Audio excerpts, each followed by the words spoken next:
Selamat datang dunia santri, sambil menikmati malam hari ini. Selamat menjalin silaturahim dengan kami ya di dunia santri. Hari Rabu adalah hari istimewa, di mana hari Rabu ini biasanya para santri memulai kalau ingin pengen mengkaji ilmu atau mengkaji ilmu agama, itu biasanya baiknya dimulai pada hari Rabu. Ini sudah menjadi tradisi santri-santri di dunia ya, termasuk di Indonesia. Tapi bagi para santri baru ya, bagi para santri baru pasti tidak akan pernah melewatkan sakit kulit ya. Bagi para santri baru, baik itu lulusan SD atau lulusan SMP, jarang yang bisa lolos dari fase sakit kulit atau gatel ya, atau dalam bahasa gontornya itu disebut dengan jarban biasanya ya. Saya demikian, walaupun lulusan SMP dan masuk gontor tetap merasakan gatel ya, tetapi tidak separah mungkin teman-teman yang lulusan SD. Problemnya terletak di mana? Problemnya terletak ya, yang bersangkutan tidak bisa menjaga kebersihan. Tapi kalau pondok bersih, tapi kadang yang bersangkutan tidak bisa menjaga pola hidup sehat seperti itu. Ya, itu pasti semua santri pernah merasakan jarban ya.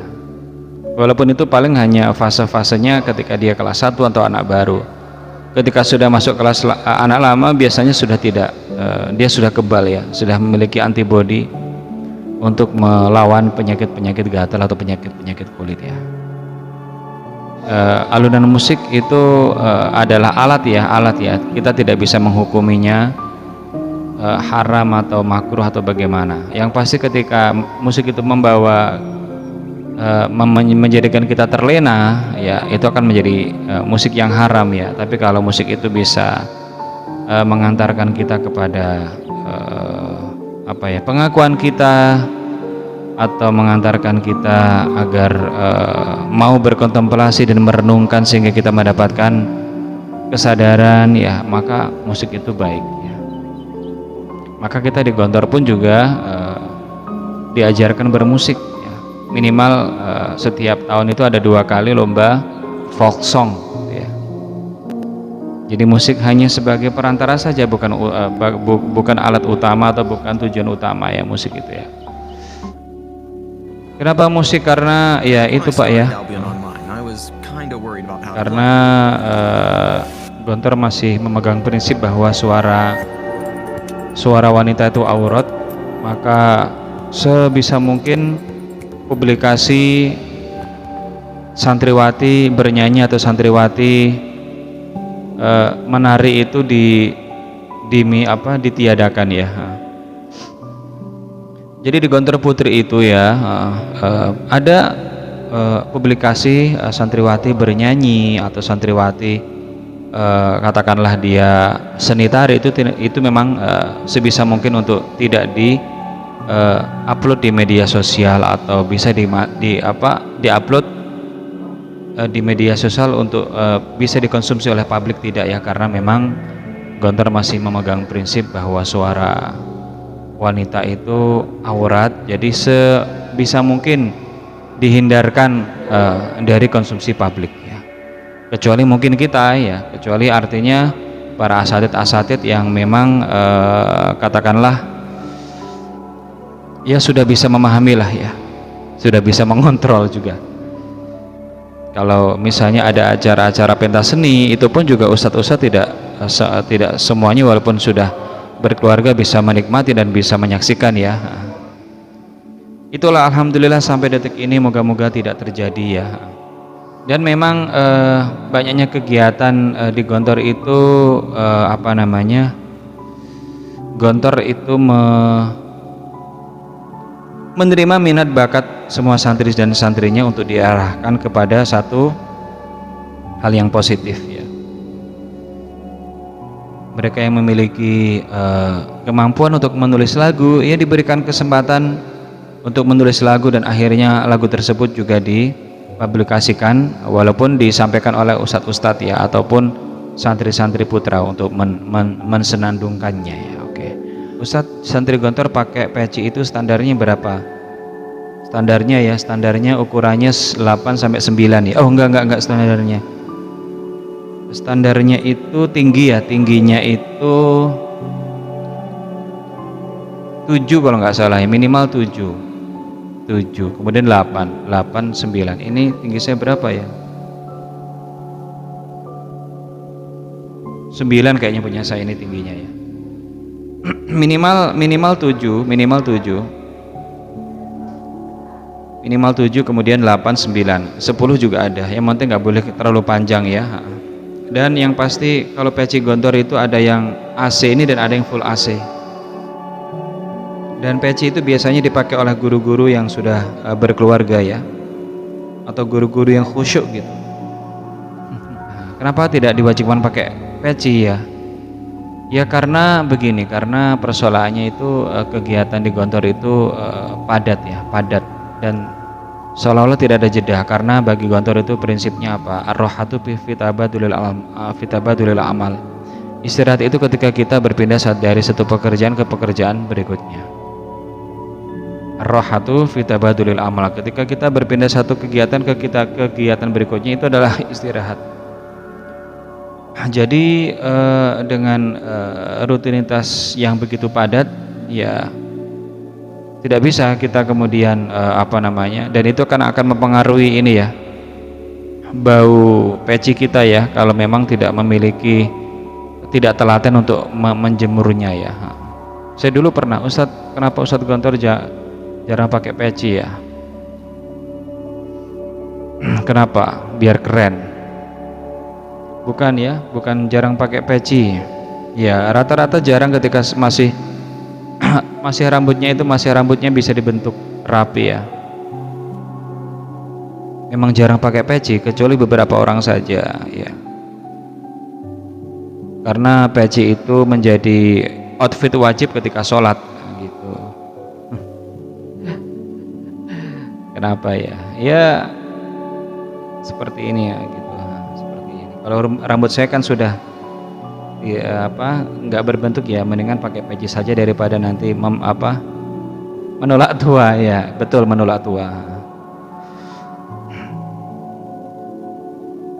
ya, menolak tua betul ketika jarang pakai peci ya. Itulah karena rutinitasnya padat ya. Kadang pakai peci itu kan kayak topi gitu ya, kadang panas, kadang macam-macam kayak gitu. Cuman ya asik aja waktu itu, emang nggak pakai peci itu rambutnya rapi itu kelihatan ganteng aja gitu ya. Jadi kalau pakai peci lebih berkarisma lagi. Tapi para asatid ya, namanya juga anak muda ya, ustadz yang muda itu pasti dia akan lebih dia akan memilih hal-hal yang bagi dia nyaman gitu ya. Kalau rambutnya rapi kan enak dilihat ya gitu. Seperti viti-viti saya yang ada di sebelumnya itu, biasanya ustadz-ustadz yang sudah senior itu pakai peci. Ustadz, slogan apa saja yang ada di gontor ya slogannya ya? Maunya slogan yang gimana? Ya slogan, rata-rata slogannya slogan perjuangan ya. Bondo bahu pikir perlu sak nyawani pisan, bahwasanya dalam berjuang itu kita harus siap mengorbankan harta, kemudian usaha, fisik kita, kemudian pikiran kita, dan yang terakhir adalah nyawa kita. Kalau untuk militansi insya Allah ya, kalau soal militansi yang seperti saya rasakan, memang gontor terasa banget ya pendidikan militansinya.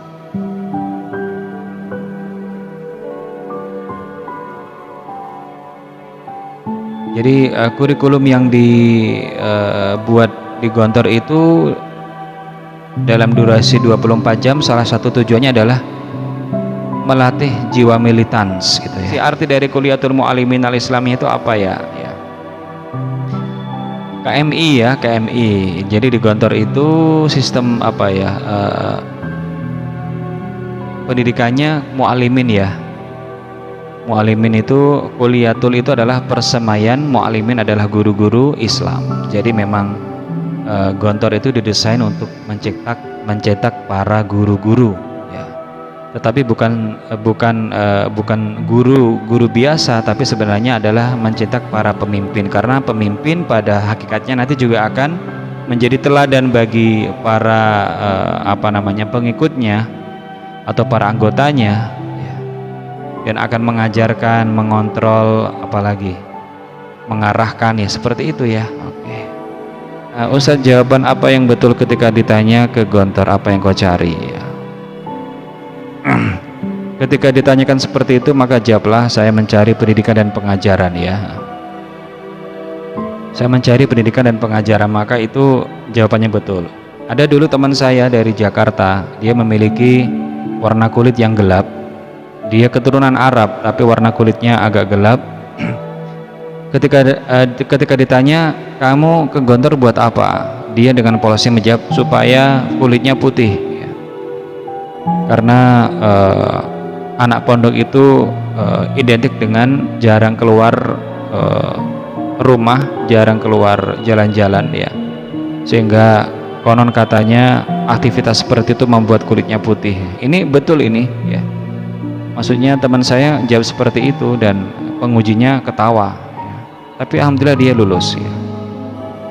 Ya, jadi nanti kalau ditanya ya saya mencari pendidikan dan pengajaran, ya.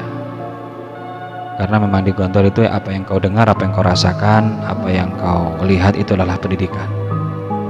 Dan banyak hal yang kita temukan, pendidikan di pesantren itu tidak terfokus hanya pada materi-materi yang dikaji di kelas, tidak, tetapi selama 24 jam kita mendapat transferan ilmu dari kehidupan. Oke, Tat, ada kenangan gak dari Qismul Aman? Ya, pasti ya. Pasti setiap santri dimanapun pondoknya pasti memiliki kesan mendalam dan kenangan dengan Qismul Aman atau santri pengurus keamanan, ya. Apalagi saya. Kalau saya alhamdulillah tipologi anak santri-santri yang taat dan patuh, ya. Jarang melanggar, maka tidak pernah botak. Kalaupun melanggar pun insya Allah nggak ketahuan.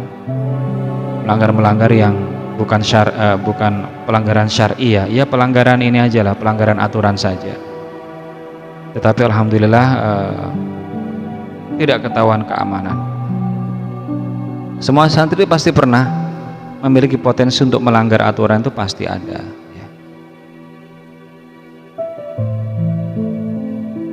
Dulu saya pernah hampir dibotak gara-gara apa? Gara-gara begini kan, waktu itu hari Jumat ada acara Olimpiade, ya, semuanya wajib, ya otomatis semuanya wajib berkumpul di lapangan. Ternyata di tengah-tengah acara ada anggota saya yang sakit dan perlu saya antarkan ke asrama, ya. Asrama saya berada di belakang masjid, namanya Asrama Darul Hijrah. Itu acara hampir selesai, tapi dia sudah tidak kuat lagi. Akhirnya saya antarkan dia ke asrama. Itu kan tanggung jawab kita sebagai pengurus, ya. Dan begitu saya balik, ternyata menurut informasi kawan-kawan saya tadi ada absen dari bagian keamanan. Dan saya telat, tidak absen. Dikiranya mungkin saya tidak mengikuti kegiatan. Akhirnya saya laporan ke bagian keamanan bahwa mohon maaf, tadi saya tidak mengikuti kegiatan absen karena dalam perjalanan mengantarkan anggota sakit. Bagian keamanan tidak percaya, menganggap ini hanya alasan atau berbohong.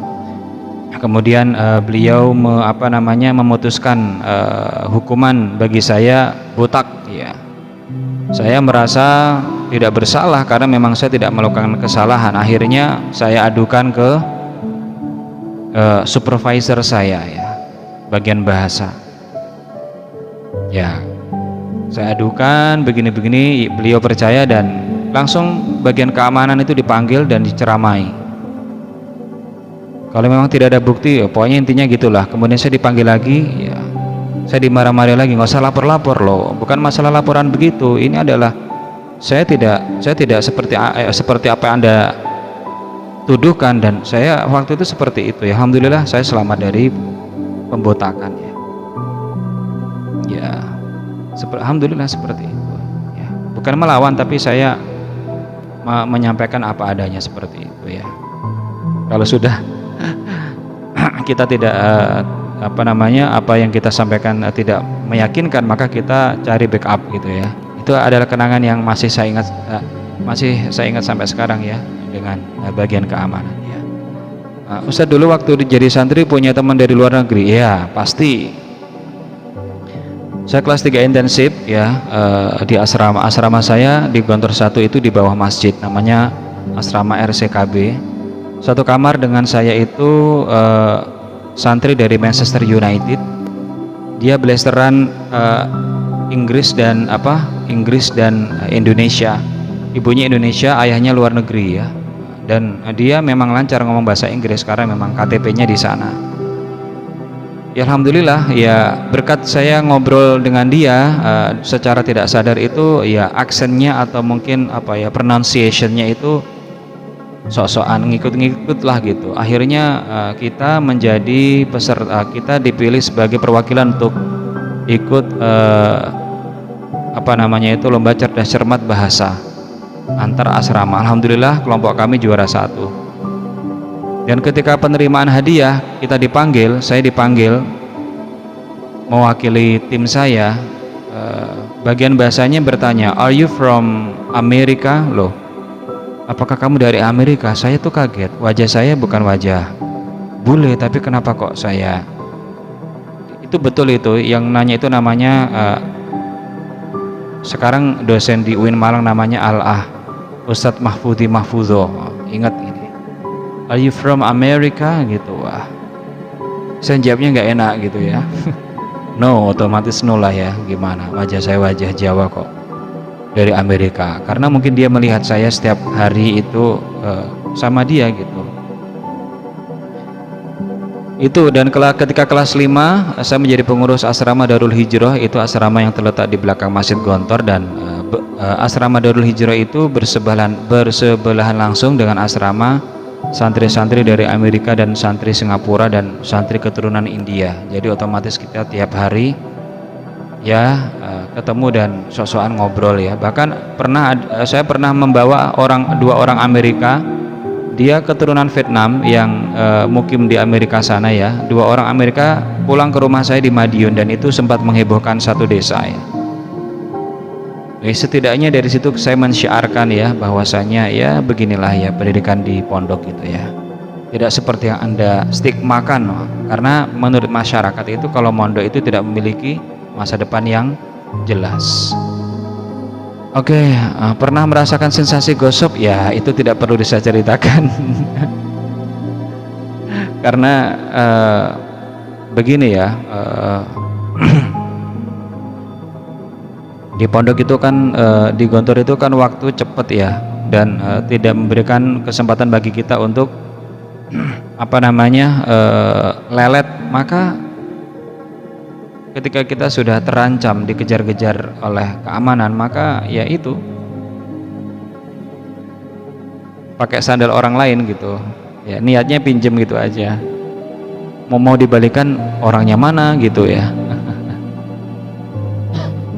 Ya, sandal, khususnya sandal ya, sandal itu bisa sandal itu bahkan ketika saya menjadi pengurus bagian bahasa pun sandal saya pernah digosok, padahal itu jelas-jelas saya tulis bagian bahasa gitu ya. Nggak peduli ya, karena mungkin ya itu terpojok itu, akhirnya sandal pun diembat. Bahkan sandal keamanan mungkin pernah anak-anak itu ya. Saya dari Gontor 3 bisa pindah ke Gontor 1, bisa ya. Dari Gontor 3 bisa pindah ke Gontor 1. Saya dulu kelas 1 intensif di Gontor 3. Kemudian alhamdulillah dipindah ke Gontor 1 karena ada prestasi ya. Ada prestasi atau nilai akademisnya agak bagus lah, kemudian dipindah ke Gontor 1 waktu itu gitu ya. I'm from Caruban. Oh, saya juga dari Caruban, Bunda ya. Bunda siapa ini? Bunda Angela. Saya di Caruban. Saya Caruban dekat rumah sakit Panti Waluyo itu ya. Ya kepepet ya, Ayah Alifah ya, memang kepepet. Kalau kepepet itu ya begitu. Kita dulu menggunakan kaidah ad-daruratu tubihu al-mahdzurat ya. Dalam keadaan darurat kita membolehkan hal-hal yang mungkin sebelumnya dilarang gitu. Tapi itu kaidah yang kaidah itu benar, tapi kita yang menyalahgunakan itu aja ya. Oke, Tats, kenapa kalau santri baru nggak dihukum yang dihukum mudabirnya ya? Oke, ya begitulah ya. Karena santri baru itu ibarat seorang anak, atau ya seorang anak yang baru saja apa ya, yang seorang anak yang mengikuti apapun dari ibunya gitu ya. Jadi anak baru itu seorang anak kecil, sementara mudabirnya atau pengurus asramanya itu adalah seolah-olah seperti ibunya. Maka apa yang kesalahan yang terjadi pada anak itu otomatis sumbernya dari ibunya. Maka ketika ada santri baru melakukan kesalahan, otomatis kesalahan ini muncul karena apa? Karena pengurusnya tidak memberikan arahan, atau mungkin terlena atau apa gitu ya. Dan itu adalah cara Gontor menanamkan sikap tanggung jawab agar tidak berlepas tangan gitu ya. Dia memberikan perhatian khusus bagi santri baru. Santri barunya nggak dihukum, tapi pengurus asramanya dihukum karena dianggap dia tidak bisa menjalankan amanah, yaitu membimbing, memberikan arahan dan lain sebagainya. Bedanya pengurus asrama sama mudabir itu sama-sama ya. Mudabir itu bahasa Arabnya ya. Pengurus asrama itu kan bahasa Indonesianya, bahasa Arabnya mudabir ya. Apa benar di setiap depan kamar di Gontor ada loker? Ya, ada loker ya. Dulu zaman saya nggak ada loker, kalau sekarang ada loker ya. Karena itu salah satu cara pertama menjaga kesucian ya. Memang sandal dimasukkan dalam tas sandal, tetapi kemudian masalah yang kedua itu kalau hanya di tas sandal saja kemudian ditaruh di dalam kamar, nanti bisa berpengaruh kepada kesucian lantai. Akhirnya dibuatkan loker sandal di depan asrama, sehingga di dalam kamar itu terjaga kesuciannya. Karena apa? Santri itu kalau sudah sholat duhur, sholat asar, dan sholat subuh itu di dalam kamar ya, secara berjamaah ya. Tapi kalau maghrib, maghrib itu pasti sholat berjamaah, isya, subuh, duhur, asar itu di kamar masing-masing. Kalaupun ternyata ada asrama yang belum ada fasilitas lokernya, ya sabar saja, atau mungkin diusulkan untuk bisa menambah loker sehingga itu tadi kesucian terjaga ya. Maka bagi Anda yang saat ini merindukan putra-putrinya di pondok ya, maka ya pikirkanlah atau bayangkanlah bahwa putra-putri kita saat ini dalam keadaan sehat walafiat. Kalaupun mungkin dalam keadaan sakit, saya yakin pasti akan ada yang menanganinya ya, atau merawatnya ya.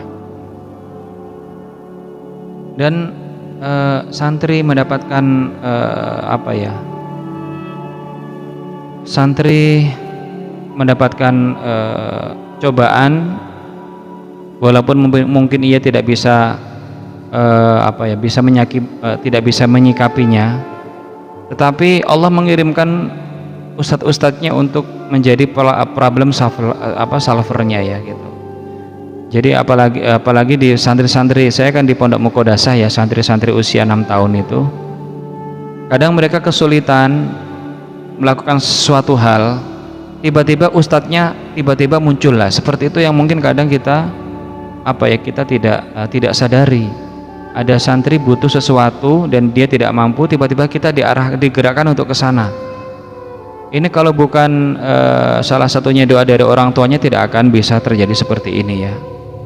Maka jangan Anda remehkan doa sekecil apapun untuk putra-putri Anda, karena itu bisa menjadi sebab dia selamat dari hal-hal yang mengancam.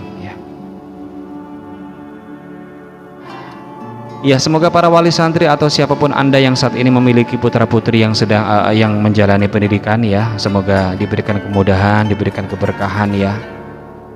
Karena apa? Karena ketika seorang anak Adam itu mati, dia semua amalnya terputus kecuali 3 hal. Yang pertama adalah sedekah jariah, yang kedua adalah ilmu yang bermanfaat, yang ketiga adalah anak soleh yang selalu mendoakan orang tuanya. Maka anak adalah investasi kita ya. Oke. Saya sendiri juga banyak berguru dari para wali santri ya. Tidak jaminan ya, tidak jaminan seorang tidak jaminan orang yang pernah mondok itu kemudian putra-putranya juga ikut pondok ya. Tidak jaminan. Bahkan ada beberapa alumni itu anaknya nggak mondok sama sekali walaupun dia menginginkan, tapi ya bagaimana ya. Maka ketika putra-putri Anda mau mondok dan bisa mengikuti proses yang ada, maka itu adalah satu kesyukuran yang tidak bisa dinilai dengan harta ataupun materi apapun ya. Bagaimana agar putra-putri kita mau mondok sementara kita tidak memiliki background pondokan ya? Ya, cintailah ulama ya. Jadi Anda mencintai ulama atau mencintai majelis ilmu itu akan memberikan pengaruh bagi putra-putri Anda. Betul loh ini loh ya. Ini sudah teori-teori yang teori-teori para ulama ya. Teori-teori para ulama ya, bahwasanya barang siapa yang mencintai ilmu atau mengapresiasi majelis ilmu atau ulama, maka Allah akan mewariskan dalam hati putra-putrinya kecintaan kepada ilmu. Maka ini penting sekali ya bagi orang tua yang mungkin rutinitas sehari-harinya tidak bersentuhan langsung dengan majelis ilmu atau tidak bersentuhan langsung dengan ulama, maka minimal kalau memang tidak dua-duanya, Anda harus punya dalam hati modal cinta kepada kedua-duanya, cinta kepada majelis ilmu atau cinta kepada ulama. Maka insya Allah ini akan memberikan pengaruh positif bagi putra-putrinya, sehingga dalam perjalanannya nanti dia tidak jauh dari, kalau nggak mencintai ulama, kalau nggak mencintai ilmu atau mencintai majelisnya. Ini teori ini bukan teori saya, tapi ini teori ulama yang Anda bisa dapatkan dalam kitab Ta'limut Ta'lim insyaallah ya. Dan nyatanya saya mau cerita sebelum saya akhir ya. Saya di Pondok Pesantren Mukodasah itu ada seorang mantan preman Surabaya. Dia insaf dan kedua putranya dipondokkan di Al-Mukodasah. Alhamdulillah, putra yang tertua sudah selesai khatam Quran, padahal bapaknya preman loh. Bapaknya preman, mantan preman yang cukup disegani dan fisiknya masih terlihat besar ya. Tapi putranya itu hafid loh. Putranya hafid. Dia mengakui ketika di Surabaya dia nggak pernah bersentuhan dengan sajadah. Dia hanya memberikan rasa takut bagi orang-orang yang memang ia teror. Tapi Allah membolak-balikan hatinya, dia sadar, dia mendapatkan hidayah, kemudian menikah dan memiliki dua putra. Putra yang pertama ini selesai Al-Qur'annya dan sekarang menjadi ustadz. Dan saya tidak perlu cerita siapa, tapi ini nyata sekali. Kenapa? Karena ya tadi dia punya keinginan untuk taubat, mendapatkan hidayah, mencintai ilmu, mencintai ulama itu. Dan dia sehari-hari memiliki toko sekarang ini. Jadi ini betul-betul ya untuk ayah bunda atau siapapun ya yang memiliki putra-putri saat ini dalam proses belajar, maka Anda juga harus mengimbanginya dengan, kalau tidak menghadiri majelis ilmu, kalau ternyata tidak memiliki kesempatan di situ, maka cintailah ulama ya. Cintailah ulama itu bagaimana? Mencintai ulama ya. Yang cinta ulama itu ya bersentuhan langsung dengan ulama ya, bertemu dengan ulama, meminta nasihatnya, mencintainya. Kalaupun tidak memiliki dua-duanya, cukup cinta dalam hati saja. Lalu nyindir gimana Pak ini? Aduh. Oh gitu ya. Oh enggak nyindir Pak ya. Tapi ini nyata Pak ya. Ada seorang wali santri di Mukodasah sana. Putranya hafid Quran Pak, masya Allah. Dan ketika anaknya di wisuda itu, bapaknya nangis, itu preman yang besar itu nangis dan mengungkapkan tidak percaya lah, seolah tidak percaya sekali, kok bisa ya orang sepreman saya punya anak seperti itu ya. Masya Allah ya, ini luar biasa sekali. Maka Anda yang saat ini memiliki putra-putri yang sedang menjalani proses pendidikan atau proses menuntut ilmu, maka imbangilah dengan itu ya. Mencintai majelis ilmu atau mencintai ulama, meminta doa kepada ulama, walaupun ulama kampung ya. Kalaupun dua-duanya tidak tidak mampu karena waktu yang terbatas atau alasan apa, Anda cukup mencintai kedua-duanya, maka insya Allah akan memberikan pengaruh besar kepada putra-putrinya betah di pondok, betah berlama-lama di taman surga. Kan majelis ilmu kan diibaratkan sebagai raudhah ya, taman surga. Dan raudhah adalah tempat antara mimbar masjid dengan kamar Nabi, di mana di situ doa sangat mustajab. Cinta ulama, cinta majelis ilmu, insya Allah ini akan memberikan pengaruh besar bagi putranya atau putra putrinya betah mondok, betah belajar, intinya betah belajar ya. Karena kan saya pernah menyampaikan kepada siswa-siswi saya itu, saya menyampaikan begini ya, kenapa kok seorang pelajar atau seorang penuntut ilmu itu derajatnya sebagai seorang syahid ya. Kalau dia dalam wafat, dia derajatnya seperti wafat dalam keadaan syahid. Itu kenapa? Karena ya ini, kalau orang berperang di medan tempur itu kan dia jelas melihat musuhnya ya, tetapi kalau orang yang belajar kan nggak tahu ya. Kita belajar, kita menuntut ilmu kan nggak tahu musuh kita itu seperti apa. Dan kita nggak tahu kapan mendapatkan kemenangan atau kapan kita dalam keadaan kalah ya. Tahu-tahu nanti ketika sudah insya Allah diwafatkan dan kita masih ada semangat dalam menuntut ilmu ya, disitulah letak kemenangan nanti insya Allah ya. Jadi menuntut ilmu itu memang jihad yang besar, karena kita tidak menghadapi musuh yang terlihat, tapi kita menghadapi musuh yang tidak terlihat, dan itu jauh lebih berat daripada berperang ya. Oke kawan-kawan semuanya, terima kasih. Saya harus undur diri ya, seperti biasa jam 10 lebih saya harus undur diri. Insya Allah silaturahmi kita lanjutkan lagi esok hari ya, insya Allah ya. Setiap malam insya Allah dari jam 8 sampai jam 10, atau kalau jam 8 nggak tepat biasanya setengah 9 ya. Nah, insya Allah kita besok akan bertemu kembali di Dunia Santri ya. Dan terima kasih buat Ayah Alifah, buat Bunda Angela Ica, buat Bunda Umar, buat Bunda Meida, Bunda Ani, ada Ustadz Arif Abu Zafir, ada juga yang banyak sekali ya, tadi Kak Inzaki juga sudah bergabung. Terima kasih sudah memberikan warna tersendiri pada malam hari ini. Moga-moga silaturahmi kita bisa bersambung, bisa kuat ya, dan bisa menjadi sumber keberkahan dan kesalahan bagi kita semuanya. Dan semoga kawan-kawan semuanya tetap dalam lindungan Allah Subhanahu wa taala. Ya, diberikan hidayahnya, diberikan taufiknya. Oke, saya pamit undur diri dan mohon maaf ya, nggak jadi ngantuk ya. Iya, mohon maaf apabila tidak bisa ya, apabila dalam siaran kali ini ada kata-kata yang kurang berkenan di hati para tiktoker semuanya. Insyaallah besok kita akan kembali lagi untuk bersilaturahmi lagi ya. Oke, semoga tidak ada. Ya, semoga dalam keadaan sehat semuanya ya. Amin ya rabbal alamin. Oke. Saya pamit undur diri. Wabillahi taufiq wal hidayah. Wassalamualaikum warahmatullahi wabarakatuh.